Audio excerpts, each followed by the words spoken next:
Mheshimiwa Mwenyekiti na wajumbe wa mkutano mkuu, kwa siku za karibuni kumekuwa na mijadala mingi na hasa kuhusiana na mabadiliko ya mfumo wa uendeshaji wa klabu hii, hususan katika eneo la marekebisho ya katiba.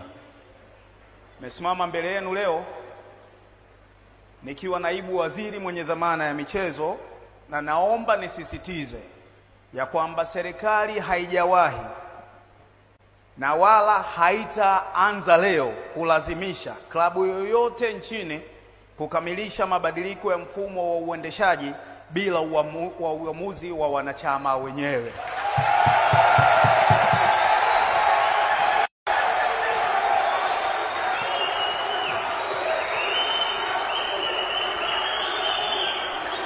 Simba,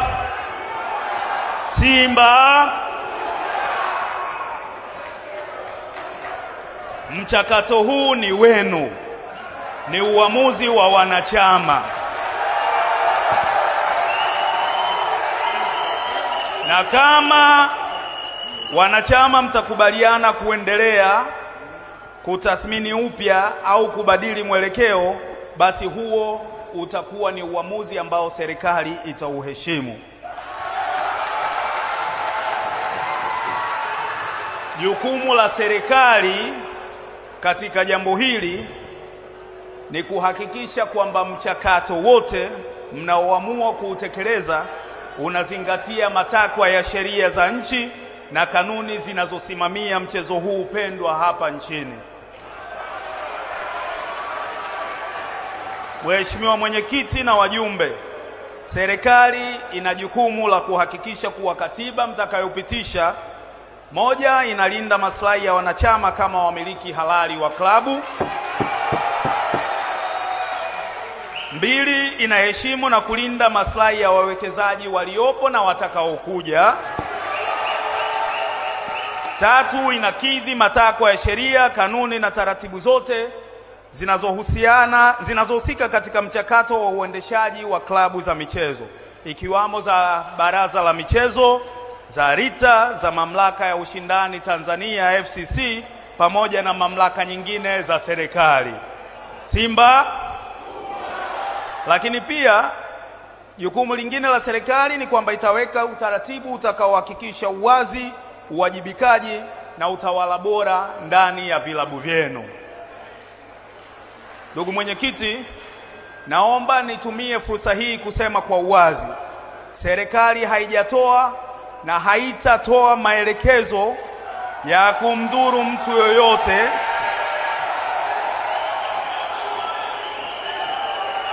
wala kuwaelekeza wanachama jinsi ya kuamua kwenye kufanya marekebisho ya uendeshaji wa klabu yenu. Serikali haiwezi kutoa maelekezo yoyote yatakayoingilia maamuzi ya wanachama yaliyo au yatakayofanywa kwa mujibu wa sheria.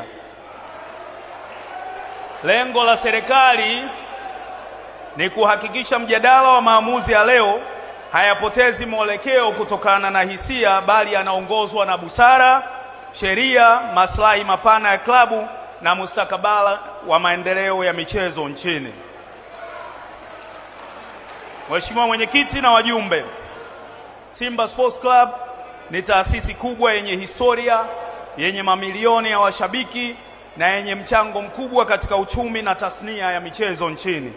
Kwa msingi huo, ninaomba mjadala wa marekebisho ya katiba ufanyike kwa utulivu, kwa kujenga, kwa kuheshimiana na kwa kuweka mbele maslahi ya klabu, wanachama wake na wadau wote, wakiwemo wawekezaji waliowekeza kwa nia ya kuendeleza klabu.